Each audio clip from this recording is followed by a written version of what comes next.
手止めたらもうそこでもう止まっちゃいますんで、ずっと作り続けていけばいつかは完成する。で完成させるしかないですもん、報われる瞬間っていうのが。思ってたことが形になる瞬間なので、やはり、ちゃんと動いてくれるんだろうかとか思ってちょっとドキドキしますね。楽しい。昔人形で遊んでたみたいなときめきを今思い出させてもらいました。嬉しいですね。モデラーとしては最高ですね。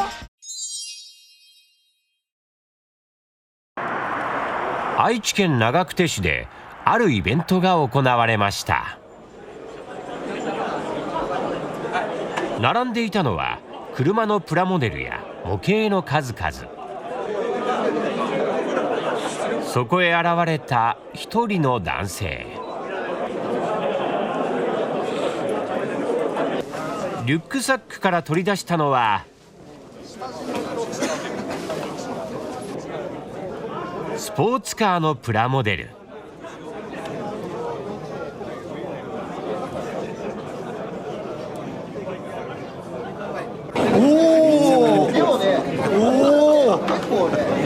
これはすげえ。一体何がすごいのかというと、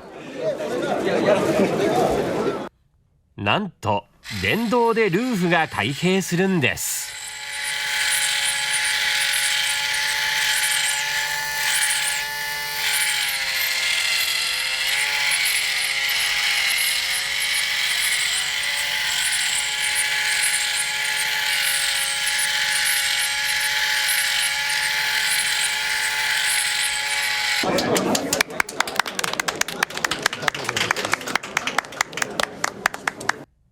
拍手が出る模型っていうのは初めてです。もう言葉が出ない。ずっと見てても何時間でも見てられるみたいな感じなんです。いや多分ね、持ってきてみんなの驚く顔見てね、心の中でニコニコニコニコしてるんですよ。みんなこうびっくりしていただいてですね、作った甲斐があったかなと思います。中村勝則さん、自動車模型マニアの間ではちょっとした有名人。各地のイベントに一人で乗り込み、見る人をあっと言わせる作品を披露してきました。僕はやっぱり人を驚かせるのが好きなので、っていう感じでこう見ていただく、その瞬間が本当に好きですね。そんな中村さんがこの冬取り組んだ新作。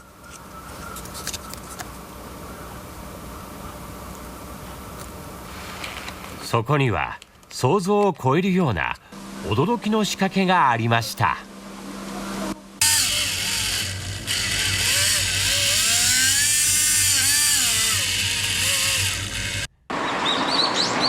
三重県伊勢市。今回の秘密基地の主はこの方。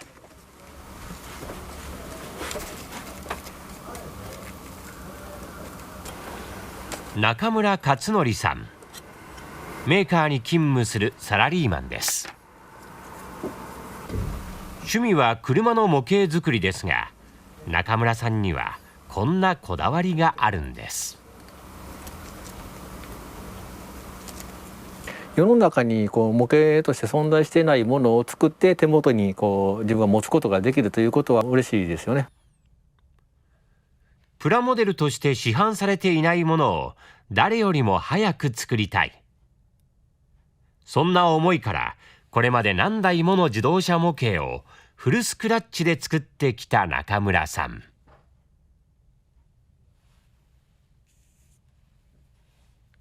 例えばこれは2015年10月に東京モーターショーでお披露目されたマツダのコンセプトカー RX ビジョンの模型。プラモデルはもちろん本物の車も市販されていない中、中村さんは独自に集めた情報だけでこの模型を作り上げてしまったんです。10月の終わりぐらいに発表されたんですけども、11月の終わりぐらいに模型のイベントがありまして、そこにどうしてもこう展示したかった。通常は1台仕上げるのに半年以上もかかる中村さんの模型作り。その理由は、このケミカルウッドと呼ばれる人工の木材からノコギリや彫刻刀を使って車の形に切り出していくため。しかしこの RX ビジョンは模型のイベントに間に合わせるため、わずか3週間で仕上げたとか。3週間前に発表されたばかりの車の模型がまさか出てくるとは誰も思ってない。で、頭の中にそういうふうな考えあるところに向けて出すというところで意外性が生まれて、皆さんに驚いていただけるというふうに思ったんで、チャレンジしました。自分が作った模型で人をびっくりさせたい。そのきっかけは16年前に遡ります。愛車だったマツダのランティスクーペ。その模型作りに挑んだのです。以前乗っていた私の車なんですけども、ものすごく大きなリアスポイラーがついてるんですね。で、これをつけた時のこのサイドからのスタイリング、リアからのスタイリング、フロントからのスタイリング、全てが完璧のデザイン。8年間乗り続けたんですけども、続けたことが一つありまして、降りるたびに必ず振り向く。これを8年間もずっと続けてですね、もう本当に離れるのが嫌だったぐらい、車からそれぐらい惚れ込んでみましたね。愛車の模型が欲しい。しかし残念なことに当時ランティスのプラモデルは市販されていなかったのです。そこで一念発起した中村さん。自分の手でゼロから模型を作ることにチャレンジ。人生で初めてとなる模型のイベントにも参加しました。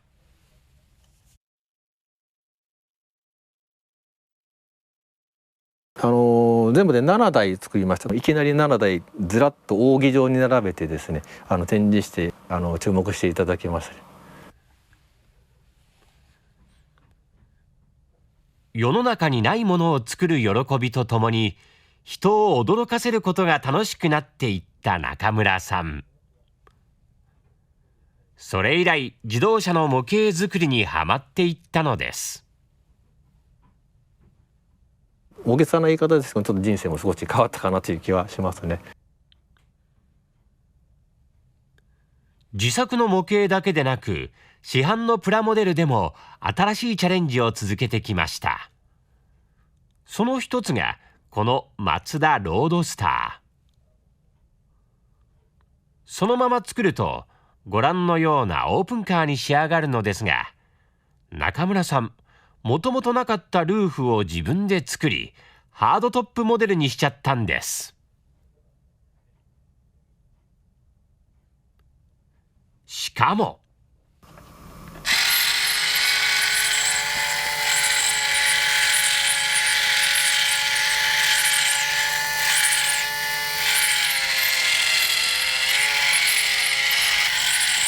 なんと電動でルーフが開閉。これも仲間を驚かせるために考えた中村さんのアイデア。イベント会場で大きな注目を集めたとか。最初にしてた電動をいきなり見せたことによって、なんだこれはということで狙い通りのリアクションをいただくことができました。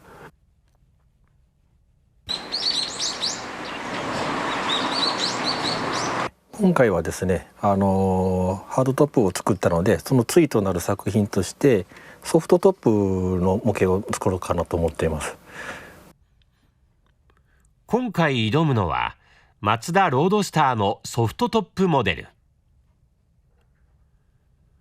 布製の黒い生地で覆われているこのルーフ、どうやって再現するんでしょうか。ベースに使うのはハードトップの時と同じプラモデルキット。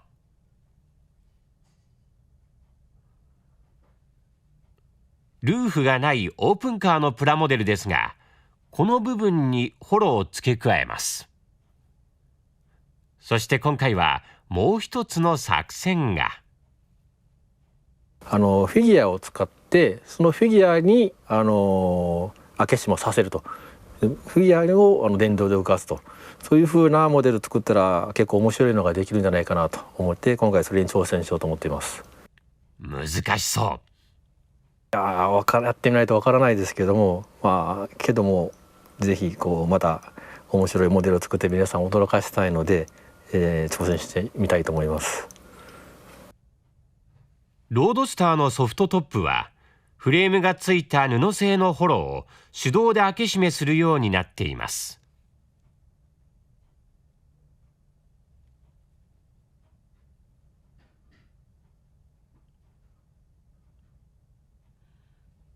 中村さんは運転席にフィギュアを仕込み、この一連の流れを電動で再現しようと考えているのです。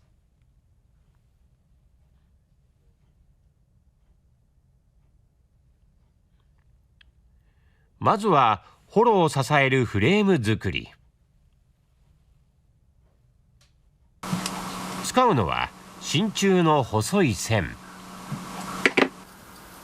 設計図は書かず、プラモデルキットのサイズに合わせながら長さや角度を微妙に調整していくのが中村さんのやり方。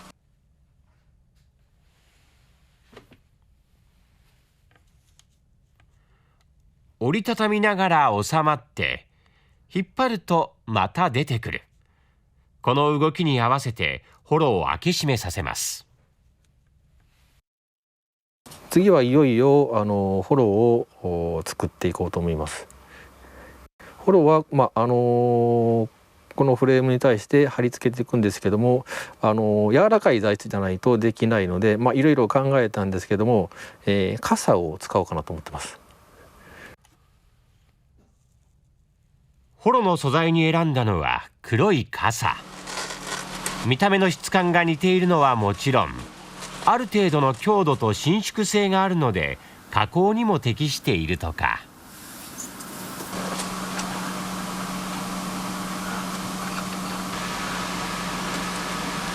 さあ、イメージ通りのホロになるんでしょうか。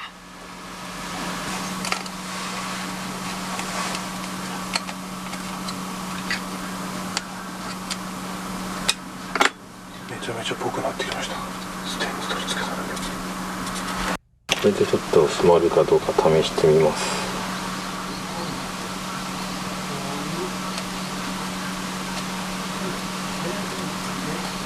中村さん、いかがですか？もう一息ですね。ちょっと布がはみ出す感じがしますけど、あとは調整していけばなんとか締まるようにはなるんじゃないかなと思います。自らダメ出しをして微調整を始める中村さん。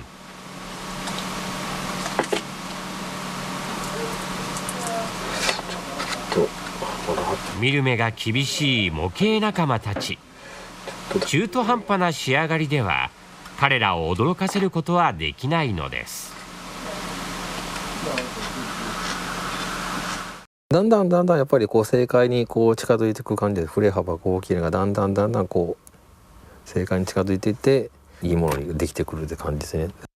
ハードトップのやつなんか本当に100回以上曲げたり伸ばしたり曲げたり伸ばしたり繰り返して駆動部分の形を決めに行ったんですよ。10枚を超える試作を経て、ようやく納得できる仕上がりになりました。しかしここまでは序の口。本当のチャレンジはこの先にあるのです。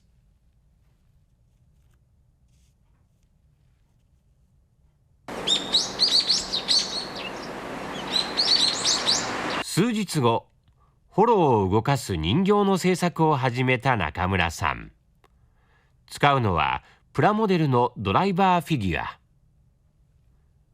運転席に座ったフィギュアの左手を上下させ、電動でホロを開け閉めさせる。それが今回最大の見せ場なんです。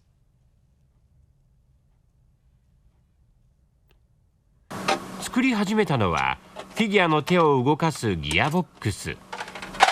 プラスチックの板といくつかの歯車、そして真鍮線を組み合わせて自作します。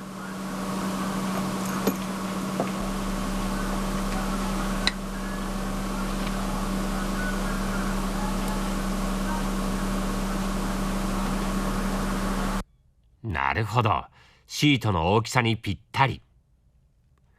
これがどう動くのかというと、ギアボックスの裏側についている小さなピン、そこに真鍮線をはめて動かすと、連動する左手が上下するんです。さあ、フィギュアとギアボックス、ぴったり収まるかな？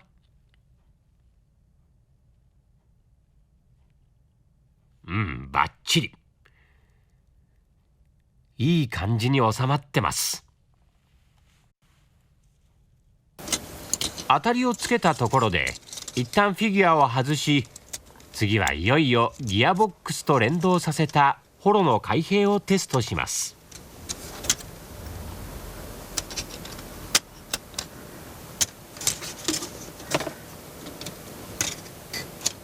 フィギュアの手にホロの取っ手を握らせて準備 OK。 さあ、うまく動くでしょうか。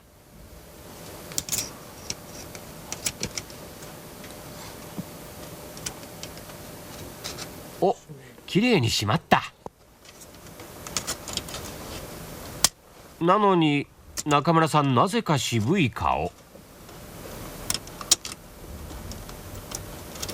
手で動かすだけならなんとかできるかもしれませんけど、結構力入れないとダメですね。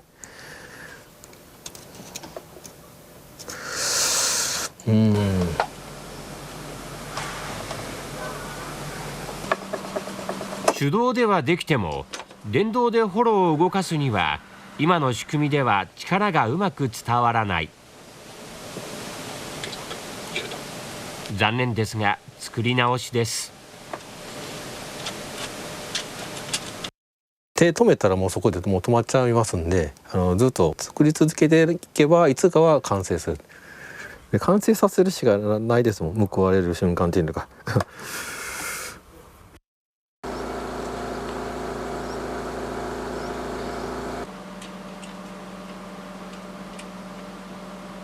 あれからこのフィギュアに入れるギアをまた改良しまして、動きをさらに良くしました。どこを改良したんですか？背中についてるギアをですね、ちょっと金属製のものにちょっと変えて、それから腕についてるちっちゃなギア、こちらの方もちょっと形を変えました。ホロの動きをスムーズにするため、歯車の一部を金属に変え、フィギュアの腕を動かしていたシャフトも太いものに変更。さらに細かい部分にも手を加えました。ここもがっちり止まるようにもネジ止め式に変更しました。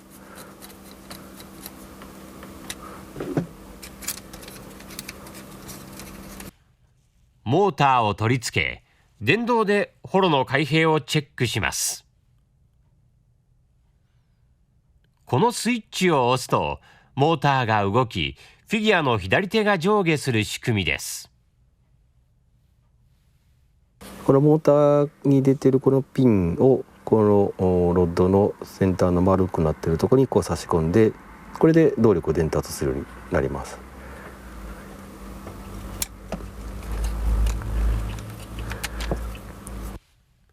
仕組みのおさらいをします。モーターが動くと、それに連動したプレートが回転。真鍮線を動かします。それによりフィギュアの左手が上下し、ホロを開閉させるんです。あとフィギュアをここにかぶせると手に入れます。仲間を驚かせたい一心で細かい修正を重ねてきた中村さん。果たしてうまく動くんでしょうか。それではちょっと動かしてみます。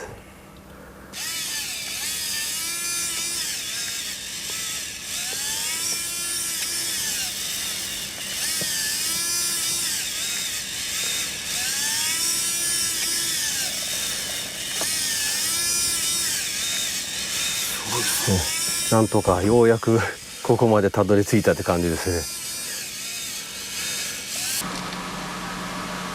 制作期間およそ3ヶ月、最新作が完成しました。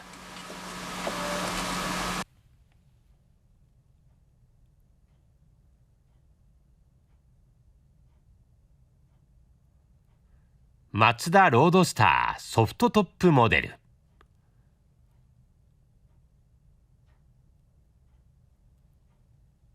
オープンカー仕様だった市販のプラモデルをアレンジ。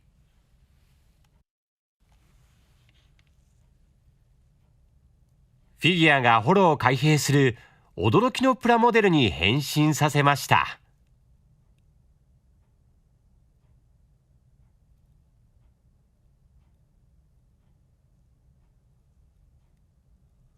さあ、ホロにご注目。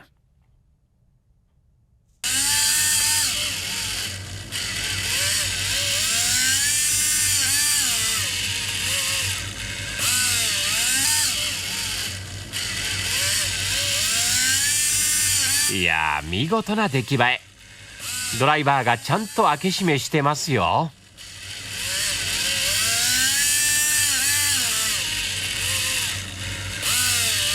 実はこの中に中村さんの遊び心が。人形をですね、見ていただいたら分かると思うんですけど、これ私自身をイメージして、作ってみました。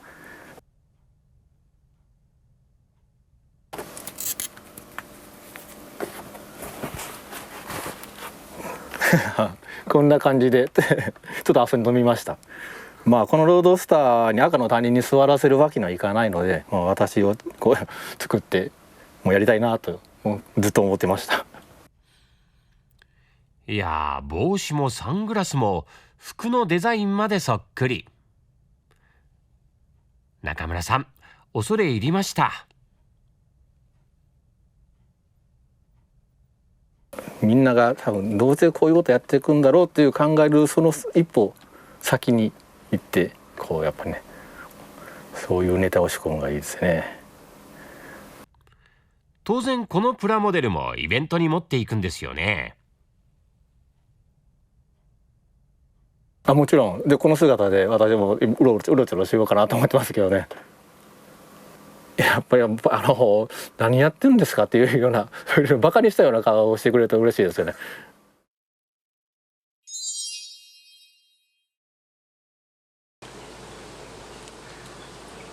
のどかな風景が広がる三重県南伊勢町。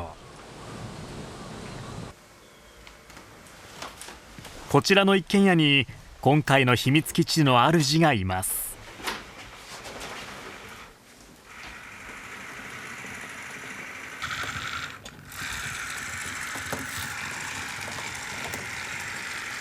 戦車を巧みに操っているのは山本明彦さん。職業は公務員。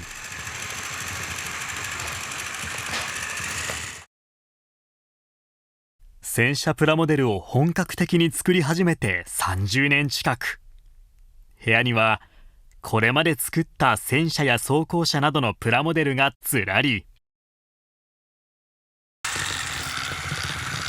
しかも山本さんが作るプラモデルは動かすことができるんです。これは97式っていう戦車のプラモデルで動かないものなんですけど、それをこうラジコンの装置を組み込んで走るようにしたものです。キットの状態はこういうものなんですけども、モーターも何も入ってないので組み立てて飾っておくっていうものになります。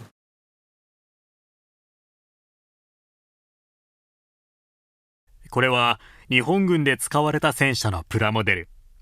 キットを組み立て細部にこだわりながらカラーリング。山本さんはそのプラモデルに電池やモーターを組み込み動くようにしているんです。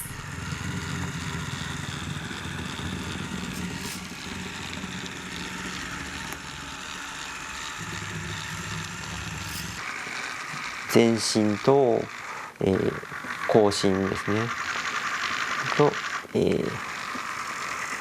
これが左旋回です。と右旋回です。どうやって動かしてるかというと、いろんなメカを組み込むんですけども、これが中にメカを入れた状態になってます。ここが電池で、この部分が走るためのモーターになります。でこの部分が、左右の向きを変える装置になってます。レバーを動かすと片方のキャタピラーが止まってまた逆転するというこういう機構を組み込んであります。これで一つのモーターだけを使ってその場で、旋回したりということが可能になります。右に曲がるときはまず右のキャタピラーが止まり、その後逆回転。左に曲がるときは左のキャタピラーが止まって逆回転。このように片側のキャタピラーを止めたり逆回転させることで曲がったり旋回させたりする。山本さんは本物の戦車と同じような動きを再現しているんです。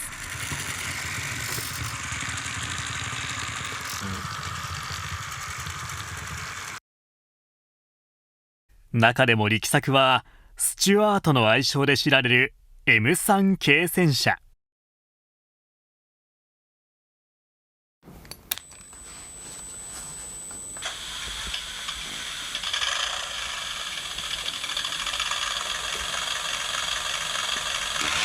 電源を入れるとエンジン音が。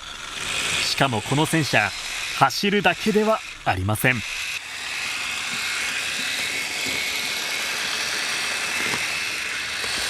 実際に大砲を撃った時の動きというのを再現してあります。いきますよ。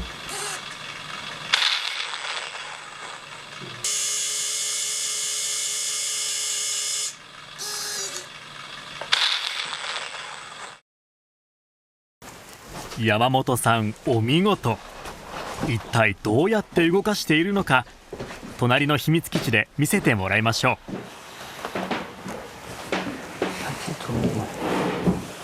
う。まずこの、スチュワートの戦車のプラモデルはこうやって市販されてます。1200円ぐらいでしたかね。ちょっとはっきり覚えてないんですけど、このような車体で、こちらで車体の上部になります。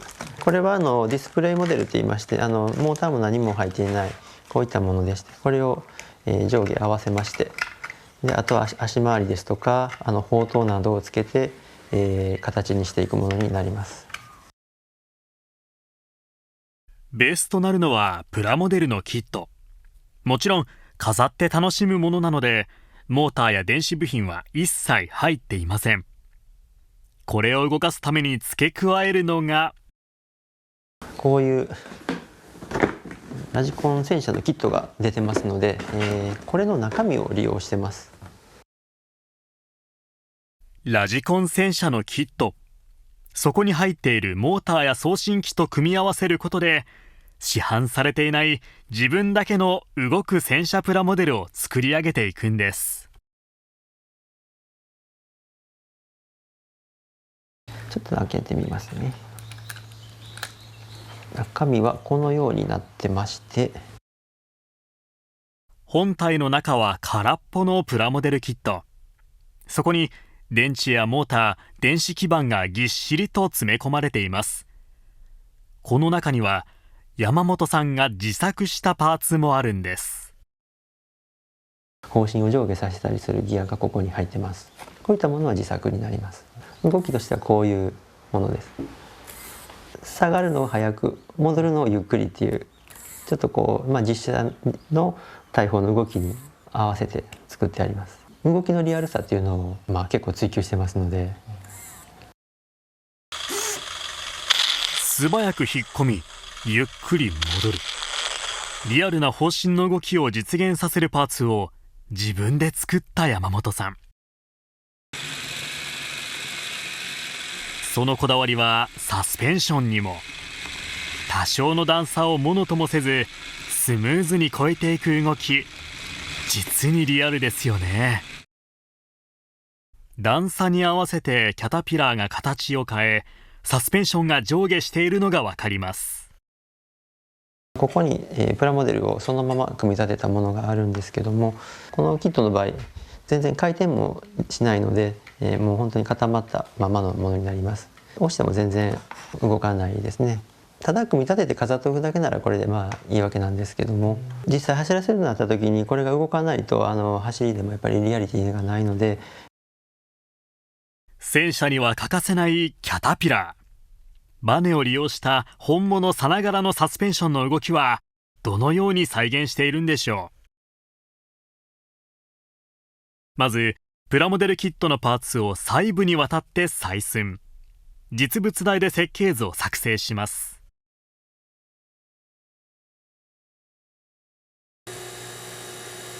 それを真鍮の板に貼り付けて切り出します。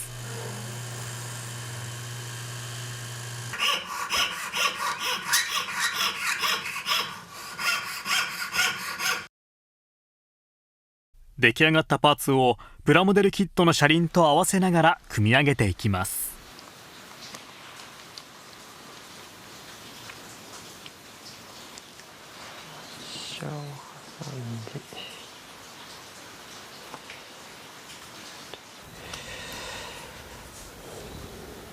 続いて山本さんが取り出したのがピアノ線。何に使うんでしょうか。旋盤につないで巻き始めました。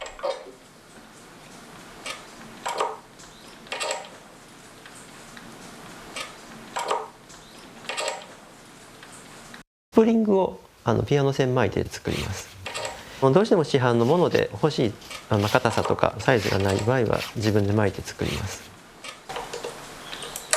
ピアノ線で自作したスプリング、これをサスペンションのバネにするという山本さん。いやいや、技が細かい。はい、これではいできました。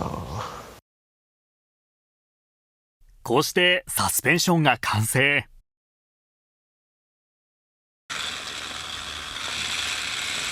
坂道や段差もガンガン突き進む、とことんリアリティを追求する山本さんの自信作です。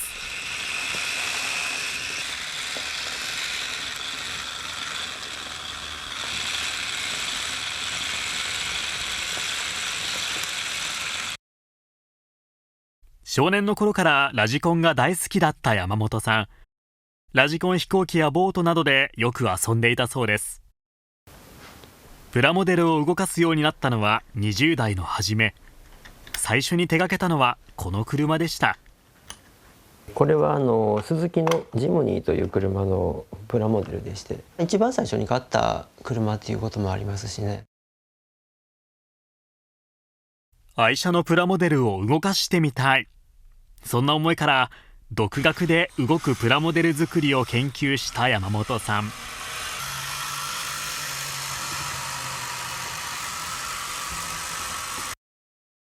その後、子供の頃から好きだった戦車も動かしたくなり、コツコツ腕を磨いてきたんです。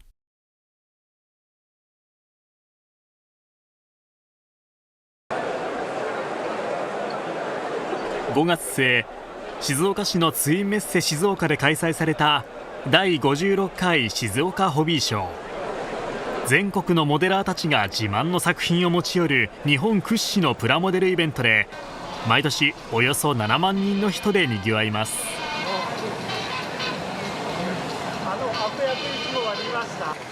その会場に山本さんの姿がありました。山本さんが所属しているのは稼働戦車模型愛好会。動く戦車プラモデルを愛する仲間で構成された全国規模のクラブで、ホビーショーの中でも毎年大人気なんです。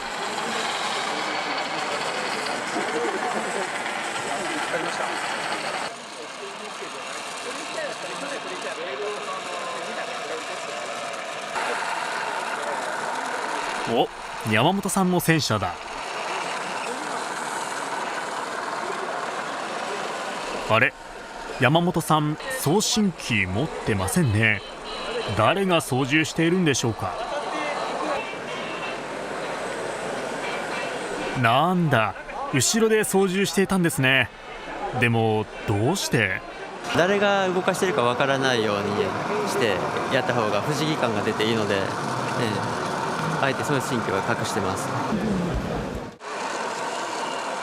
戦車が自ら動いているように見せる山本さんのこだわりです。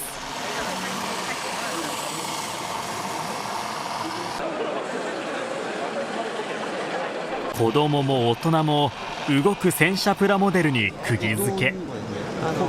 熱心に質問をするマニアもいました。すごいの一言です。もう全部これ刺すとか自作で金属切り出してやっとるっていうからちょっともうレベルが見る人を驚かせたい。制作意欲の原点はそこにあります。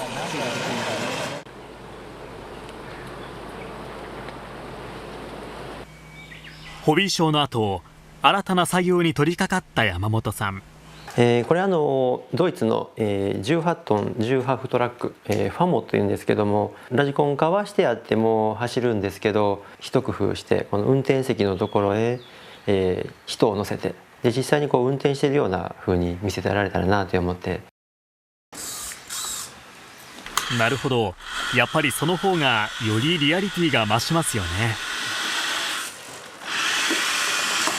人の存在ってすごく大きいんですよ、こういう模型で。やはりこう人が乗ってるのと乗ってないのとでは全然雰囲気が違ってきますので、ぜひ人を乗せてみたいですね。ただ人を配置するだけでなく、なんと動きまでつけてしまう山本さん。こうすることでよりリアルな作品になるんです。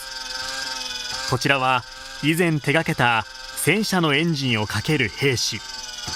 ご覧ください、この腕のスムーズな動き。上半身も微妙に揺れてますね。使うのはフィギュアのキット。そこからいくつかのパーツを組み合わせるんです。キットのままだと全く動かないので、ちょっと関節の部分を切り離して動くようにしていきます。肘の関節に細い穴を開け、そこに真鍮の軸を通して動くようにします。次ですね、今回ハンドルを動かすということで、実際これ手首も動かないとうまく動かないと思いますので、次は手首の加工をしていきたいと思います。取り出したのは手芸用の黒い糸。これで何を？手首の関節を動かす時の糸を通します。そうすると手首が自由に動くようになりますので。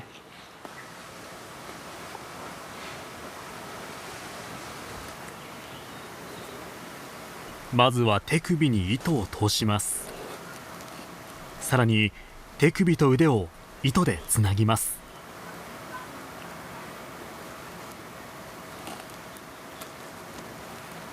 これなら手首の動きはスムーズになりますね。2体のフィギュアを組み合わせてできた肩、肘、手首が動く兵士。最後に色を塗っていきます。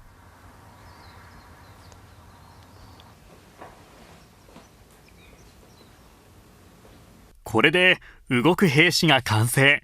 どのように運転させるのでしょう。中身こうなってるんですけども、ここにステアリング用のサーボモーターというのがついてますので、これの動きを利用してハンドルを動かしてみたいと思います。前輪を動かすために使うサーボモーター。この動きを利用して兵士が運転しているように見せる作戦。今の、機構を使ってハンドルを動かすために、このようなパーツを作りました。これ釣り糸なんですけども、こう出たり入ったりっていうのをしますので、これを利用してハンドルを動かしてみたいと思います。釣り糸を忍ばせた自作のパーツ。前輪を動かすために使っているサーボモーターにセットします。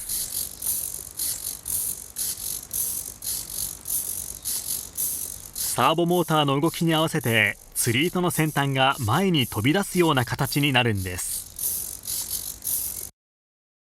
続いて用意したのはハンドルとそこにつける軸。これを運転席にセットします。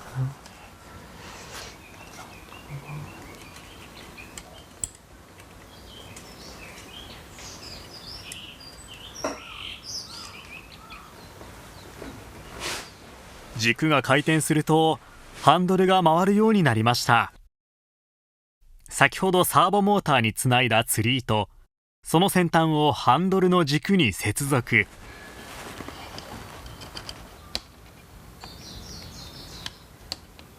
こうすることで前輪とハンドルの動きがリンクするんです。ちょっと動かしてみましょうか。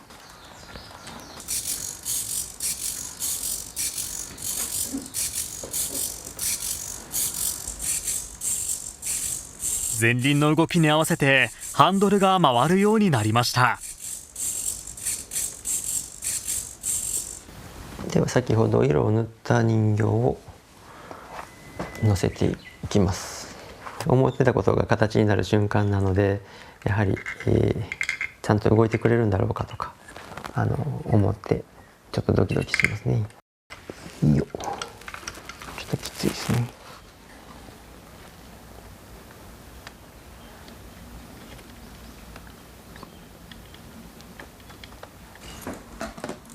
お、どうですかねステアリング効いてるように見えるでしょうか。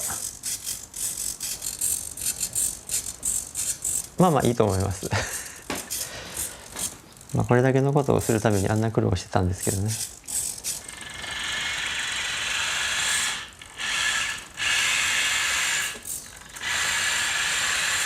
おお、いいじゃないですか。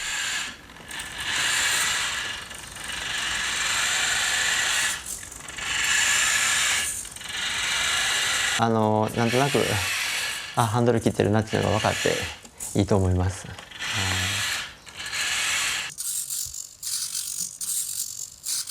飾って見ているだけじゃ物足りない。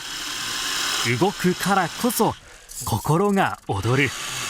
そんな動くプラモデルの世界に魅了された山本さん。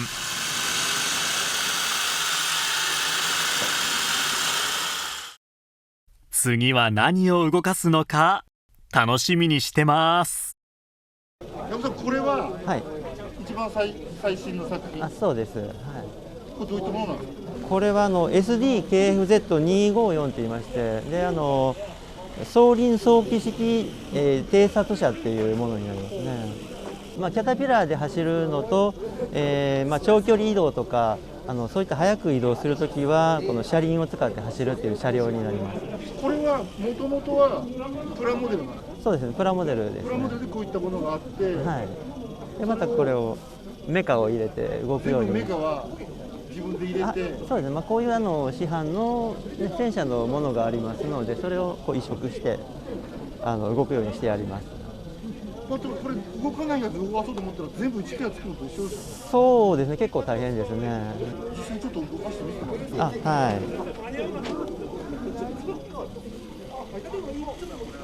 こ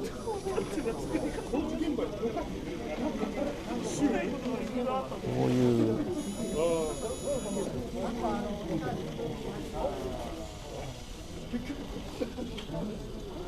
これタイヤだとちょっと詰まってしまいましたね。この場合はタイヤを上げるわけです。そうですね。そうするとまたこう進めるっていういや、これ最初見た時冗談かなと思ったんですよ、この車体。でも実際にあったものだそうです。これがあったんですか。はい。これは第二次世界大戦の。そうですね。はい。これ偵察車なんですけど、ここに対戦車ライフルっていうのをつけてありますので、敵に出会った時はこう撃つことができるんですね。これ中に乗ってる人が撃ったらこう反動が下がる。そうですね。ちょっとこういう動きをつけてあります。こういうギミックがついてるんですね。はい。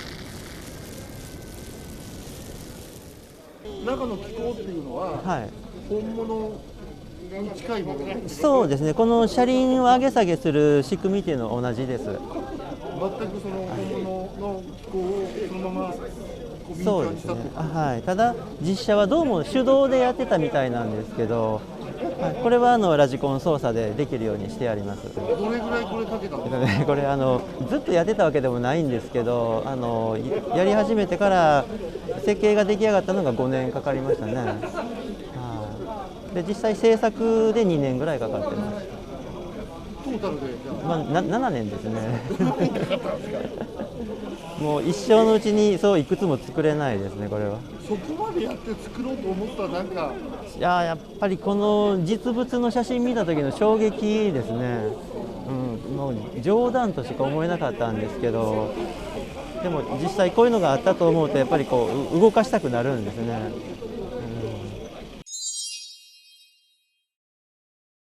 お名前伺ってもいいですか？泥棒ひげと申します。泥棒ひげさん。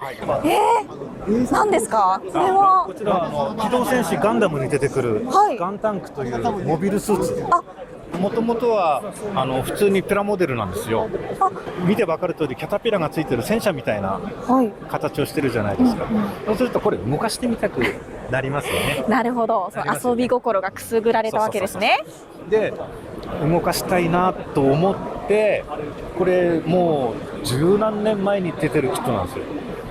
だけどそれを走らせるためのテクノロジーっていうか技術ができなかったんですよね。でそれを探し続けて15年ぐらいずっと探し続けてやっとできたんですよ。このキャタピラーも今普通にしれっとついてますけど、この形で三角形のおにぎり型でぴったりつくキャタピラーもなかなか見つからないんですよ。この部分がタミヤさんの四輪トラックっていう楽しい工作シリーズっていうものにあるそのキャタピラだけを取り出して使ってるんです。これがこのガンタンクのプラモデルにシンデレラフィットでシンデレラフィットこれぴったりなんですよね。これ見てもらうと幅も高さもね、もともとついてましたって言われても全然私は気づかないぐらい馴染んでます。そのぐらいぴったり入ってはまってくれたんで。じゃあ今も動く状態ってことですか？やってみますか？いいんですか？いきます。はい。前に動いた。で逆にはい。そうですそうです。この音がいいですね。そうなんですよ。この音がね。ギギギギギっていう音が逆にこっちをじゃあ逆にこっちは前でこっちは後ろにしてみます。そうですそうです。そしてこの場所で。すごいすごいすごい。実際の戦車もこういう動きをするんです。回転をするんですね。面白い。これをやりたかったんですよ。いや実はですね、もともとラジコンの戦車のユニットを使ってるから、大砲を撃つ砲塔っていう上に戦車に乗っかってるその部分も回るんですよね。その動きを利用して砲塔を上下させてるんです。それはここの黒いボタンの2つあります。いやそうなんかまたボタンがいろいろあるなと思ったんですよね実は。で上側のボタンを押してみてください。ポチッと押しちゃっていいです。動いたすごい。今度は下向きの下のボタンを押して。こっちですか？はい、戻った。すごい。そして黄色のボタンを押してみてください。黄色？何が起こるんだろう。すごい。撃つんですよ。す